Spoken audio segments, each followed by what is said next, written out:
So Mike, why did you choose to sell to an employee ownership trust? Well, in fairness, I did look at all the options, trade sale.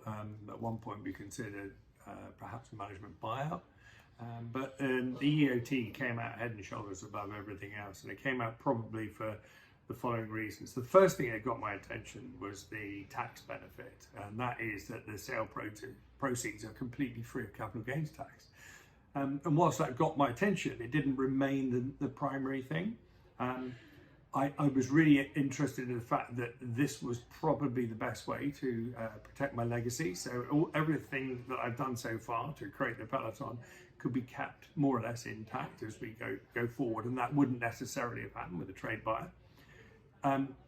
Thirdly, and a huge value of mine, is to give back to my employees who've arguably been very integral in making the business successful, and it felt a natural thing for me to do, to be able to give them the chance to take control of the business. And then as the deal proceeded, it turned out, or it became quite clear, that I could be in complete control of the process, that we would choose the selling date, we were choosing to a degree what the purchase price would be, and my terms of business post-sale. And that made the whole thing completely stress-free. So although I didn't know those last two items as the deal proceeded, that's something that has come out, and I think that's made it really, really important. As a consequence, it was 100% best thing I could have done. And so what was the process that you went through then in terms of how to get to this stage, and how long did it take? Well, answering the first bit first, it took about 6 months to do it, but it starts with building a business model, which we did over 6 or 7 years, and we were predicting our income and our expenses as best we could. But we were wanting to be clear that we could not only repay the debt that was due to me, but we could also reward the team at the same time. So we've built a model, and we've proven both of those things, and it's shown that the debt can be repaid in something like 5.5 to 6 years. And then, having done that bit, we did all the legals.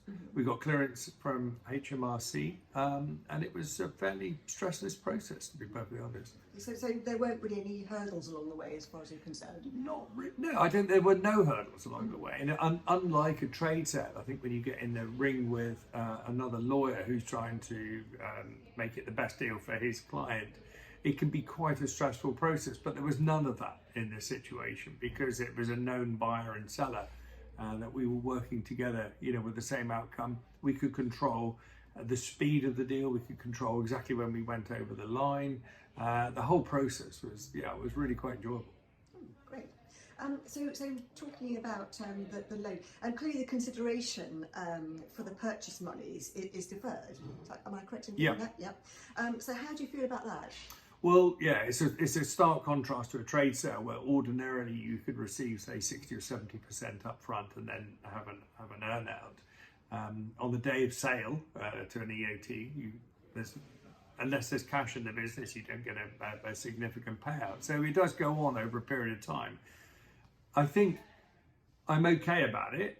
Obviously, there's going to be anxieties, just along the way. But because I'm not completely stepping back from the business, I'll continue to be a director, I'll continue to be a trustee, and I'll continue to be involved in the business quite heavily. It's not as if I'm letting go completely and not understanding what's happening. So all in all, I think it's an opportunity, and I don't really want to miss it. So if a deferred consideration is part of that, that's part of the way it works.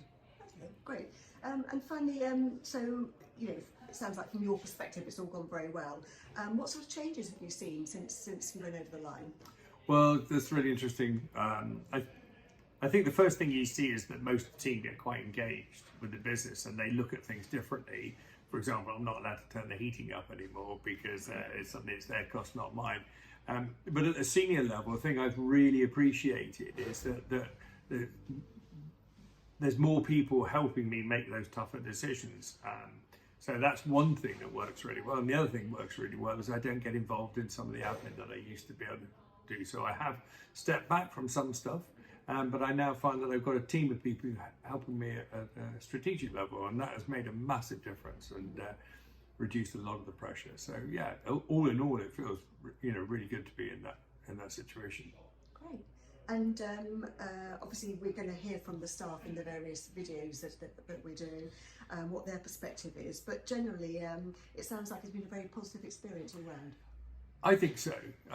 It's hard to tell, but we've set up an employee forum, and I know that the team are really engaged in bringing their thoughts to the table as to what we can do. And it's just nice to think that you're sharing the business and its successes and its failures or its challenges with a wider range of people.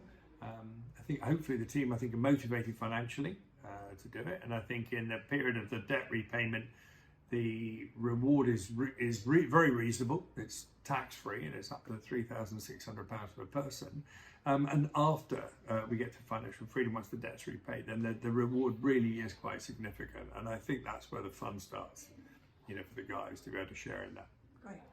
Well, thanks, Mike, for your feedback on that. I'm sure everyone will find that really interesting. Thank you.